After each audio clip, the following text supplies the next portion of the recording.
देखिए पहला प्रश्न हमारा, निम्न में से कौन सी उदासीनीकरण अभिक्रिया का उदाहरण है? तो सही एग्जाम्पल है NaOH plus HCl is equal to NaCl plus H2O, है ना। तो दो जलीय विलयनों को जब आपस में मिलाएंगे तो वे आपस में एक दूसरे के आयन द्वारा क्या हो जाएंगे, वो उदासीन हो जाएंगे। अगला है, जब चूना पत्थर का एक टुकड़ा तनु HCl साथ अभिक्रिया करता है तो X गैस उत्पन्न होती है। चूना पत्थर का मतलब होता है CaCO3 कैल्शियम कार्बोनेट। HCl से रिएक्शन करता है तो यहाँ पे क्या होता है, यहाँ पे CaCl2 बनता है, H2O बनता है और कार्बन डाइऑक्साइड गैस क्या होती है, उत्पन्न होती है। तो गैस कौन सी हुई हमारी, कार्बन डाइऑक्साइड। तो पहला आंसर क्या हो गया हमारा, कार्बन डाइऑक्साइड।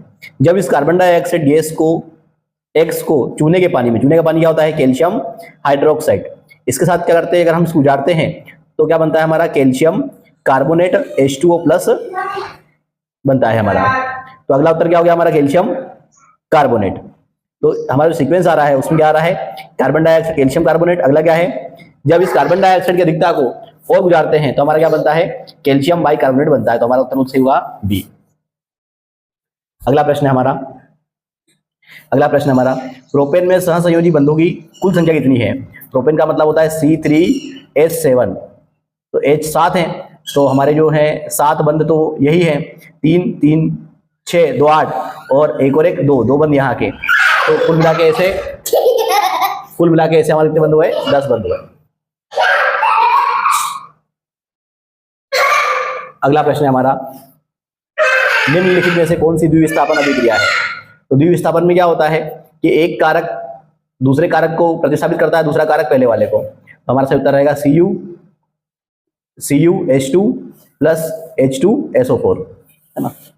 जबकि ये वाली जो अभिक्रियाएं सारी ये हमारी एकल प्रतिस्थापन या सामान्य विस्थापन अभिक्रिया है। अगला है, एथेनॉल को अति सांद्र सल्फ्यूरिक अम्ल के साथ 443 केल्विन पर गर्म करने पर प्राप्त होने वाला उत्पाद। देखिए एथेनॉल मतलब एथिल अल्कोहल C2H5OH, इसको अगर आप H2SO4 से गर्म करते हो तो आपका बनता है एथिलीन C2H4 प्लस, आपका C2H4 प्लस बनता है आपका H2O, तो ये हो गया हमारा C2H4 एथिलीन बनता है हमारा। अगला है, निम्न में से किस अणु में केवल एकल बंध होते हैं? किसमें होते हैं, मीथेन में। मीथेन कैसा होता है, CH4, तो यहाँ पे कार्बन 4 एकल बंध बनाता है। अगला प्रश्न क्या है हमारा, कौन सी अभिक्रिया द्विविस्थापन अभिक्रिया का एक उदाहरण है? तो द्विविस्थापन में क्या होता है, एक कारक दूसरे को विस्थापित करेगा, दूसरा कारक पहले वाले को। तो हमारा उत्तर क्या रहेगा, डी Na2SO4, यहाँ पे Na2 प्लस Cl2 NaCl हो गया और BaSO4 हो गया, BaSO4 हो गया। अगला प्रश्न है, HCl के साथ कॉपर ऑक्साइड की क्रिया होने पर निम्नलिखित में से कौन सा रासायन सही है? देखो कॉपर ऑक्साइड मतलब CuO, HCl मतलब ये आपका HCl क्या बन जाएगा हमारा, CuCl2 प्लस H2O बन जाएगा हमारा। तो यहाँ पे हो जाएगा हमारा CuCl2 बनता है। देखिए अगला प्रश्न, अगला प्रश्न क्या है हमारा, Cu plus HNO3 is equal to CuNO3 twice plus NO2 plus H2O, इसमें संतुलित करना है हमको। तो आप देखो यहाँ पे NO3 कितने हो रहे हैं हमारे पास में, 2 और 1 3, तो हमने क्या कर दिया यहाँ पे, हमने यहाँ पे 3 कर दिया, है ना। अब H हमारे यहाँ पे 2 है तो यहाँ पे 3 हो रहे हैं, तो यहाँ पे हम बढ़ाएंगे तो 2 दूनी 4 हो जाएगा। अब यहाँ पे हम 4 कर देंगे, तो हमने यहाँ पे 4 कर दिया। अब NO3 4 हो गया हमारे पास, 2 यहाँ पे 2 हम यहाँ पे कर देंगे, तो ये समीकरण जो है हमारी क्या हो गई, बैलेंस हो गई।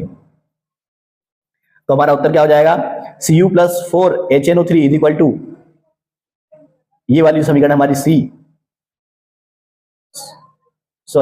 ये वाली समीकरण है हमारी 2H2O, ये वाली क्या है हमारी बैलेंस समीकरण है। अगला प्रश्न क्या हो गया हमारा, दी गई द्विविस्थापन अभिक्रिया में X और Y के उत्पाद को पहचानना है। तो एक ये Pb किससे मिलेगा, I से, और K2 किससे मिलेगा, NO3 से। अब देखो Pb I से मिलेगा क्या हो जाएगा, PbI2 प्लस ये 2K और ये 2NO3 है, तो 2KNO3। तो हमारा उत्तर कौन सा सही है, C। अगला प्रश्न है, निम्नलिखित अभिक्रिया में एक संयोजन अभिक्रिया नहीं है। ये वाली जो अभिक्रिया ये विघटन अभिक्रिया है। कौन सी अभिक्रिया हमारी, ये है हमारी विघटन अभिक्रिया। बाकी सारी कौन सी अभिक्रिया हमारी, संयोजन अभिक्रिया है।